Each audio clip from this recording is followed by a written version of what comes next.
Hey everyone, I want to talk about something important today because it's time to get back to our roots around free expression on Facebook and Instagram. I started building social media to give people a voice.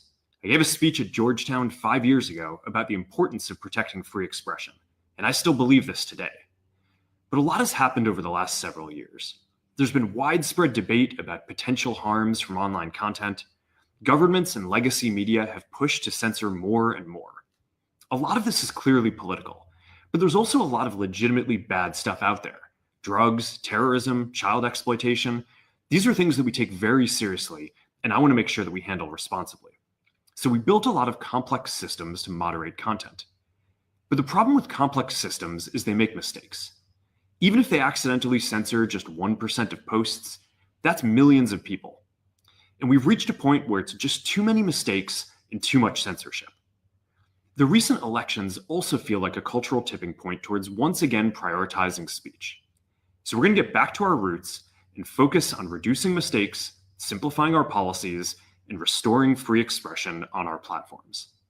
More specifically, here's what we're going to do. First, we're going to get rid of fact checkers and replace them with community notes similar to X, starting in the US. After Trump first got elected in 2016, the legacy media wrote nonstop about how misinformation was a threat to democracy. We tried in good faith to address those concerns without becoming the arbiters of truth. But the fact checkers have just been too politically biased and have destroyed more trust than they've created, especially in the US. So over the next couple of months, we're going to phase in a more comprehensive community notes system. Second, we're going to simplify our content policies and get rid of a bunch of restrictions on topics like immigration and gender that are just out of touch with mainstream discourse. What started as a movement to be more inclusive has increasingly been used to shut down opinions and shut out people with different ideas, and it's gone too far. So I want to make sure that people can share their beliefs and experiences on our platforms. Third, we're changing how we enforce our policies to reduce the mistakes that account for the vast majority of censorship on our platforms. We used to have filters that scanned for any policy violation. Now we're going to focus those filters on tackling illegal and high severity violations. And for lower severity violations, we're going to rely on someone reporting an issue before we take action. The problem is that the filters make mistakes, and they take down a lot of content that they shouldn't. So by dialing them back, we're going to dramatically reduce the amount of censorship on our platforms. We're also going to tune our content filters to require much higher confidence before taking down content. The reality is that this is a trade-off. It means we're going to catch less bad stuff, but we'll also reduce the number of innocent people's posts and accounts that we accidentally take down. Fourth, we're bringing back civic content. For a while, the community asked to see less politics because it was making people stressed. So we stopped recommending these posts. But it feels like we're in a new era now, and we're starting to get feedback that people want to see this content again.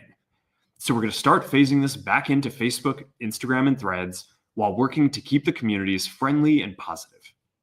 Fifth, we're going to move our trust and safety and content moderation teams out of California, and our US-based content review is going to be based in Texas.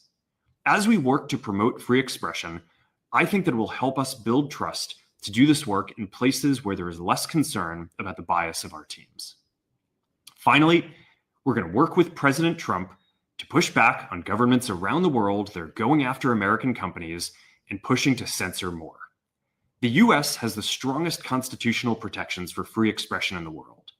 Europe has an ever-increasing number of laws institutionalizing censorship and making it difficult to build anything innovative there. Latin American countries have secret courts that can order companies to quietly take things down.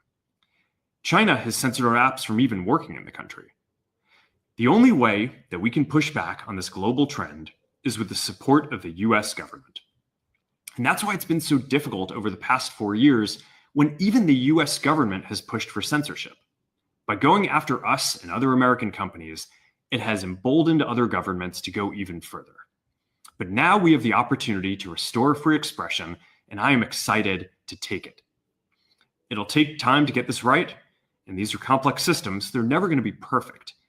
There's also a lot of illegal stuff that we still need to work very hard to remove.